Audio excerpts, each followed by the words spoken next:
Last-minute reminders for voters on this election day. Oklahoma's Civil Rights Trail is taking shape, and Love's Travel Stops is mourning the loss of its co-founder.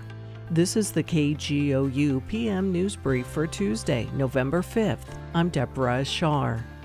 Voting locations are open until 7 o'clock tonight on this election day. KGOU's Nick Daniels reports on state election rules for those heading to the polls. The state election board says leave your campaign hats and T-shirts at home. That's considered electioneering, and it's prohibited in Oklahoma within 300 feet of polling locations. Election officials ask voters to cover or change their attire before entering a polling place to avoid violations. Voters are allowed to bring in voter guides or notes, but must keep them out of view until voting.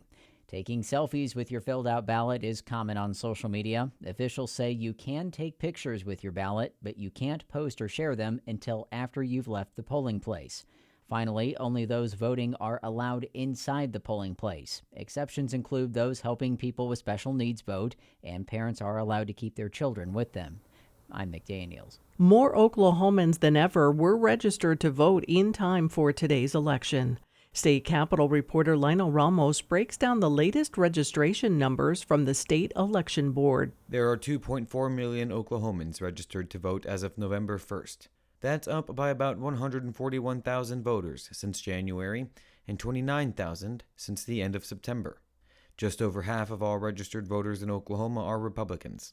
About a quarter are Democrats and a fifth are independents. Less than 1% are registered as Libertarians. Voter registration numbers don't necessarily translate to voter turnout. Still, in a press release statement, State Election Board Secretary Paul Zierix says he's encouraged by the record-breaking numbers and hopeful Oklahomans will make their way to the polls. In Oklahoma City, I'm Lionel Ramos. The first historical marker on Oklahoma's Civil Rights Trail is now in place. Oklahoma Public Media Exchange's Anna Pope was in the small town of Boley as officials unveiled the new marker. Known for its rodeo, Boley is one of more than 50 all-black towns scattered around the state. 13 of the historic towns remain today. The modern towns are being marked as part of the state's Civil Rights Trail. The path highlights Oklahoma's role in the civil rights movement, connecting the state's original black towns with other places like Fairfax, a site of the Osage Reign of Terror.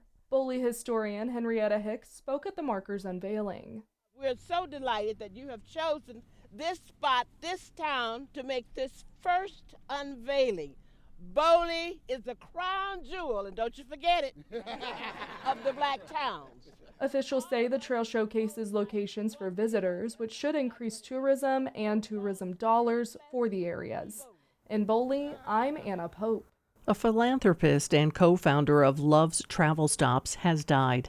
The company announced that Judy Love died this morning in Oklahoma City. She was 87.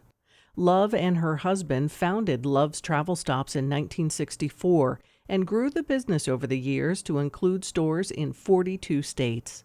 The business is family-owned and operated and based in Oklahoma City. Love also had a passion for philanthropy and established 2 foundations to support education, healthcare, and community development initiatives. You can find more Oklahoma news on our website, kgou.org, and on the KGOU AM News Brief podcast. Our special election coverage begins tonight at 6 o'clock with results from NPR News and local races. I'm Deborah Ashar. No matter what happens in Washington, the NPR Politics Podcast is here for you. For the latest news, insights, and analysis from the election and beyond, listen to the NPR Politics Podcast.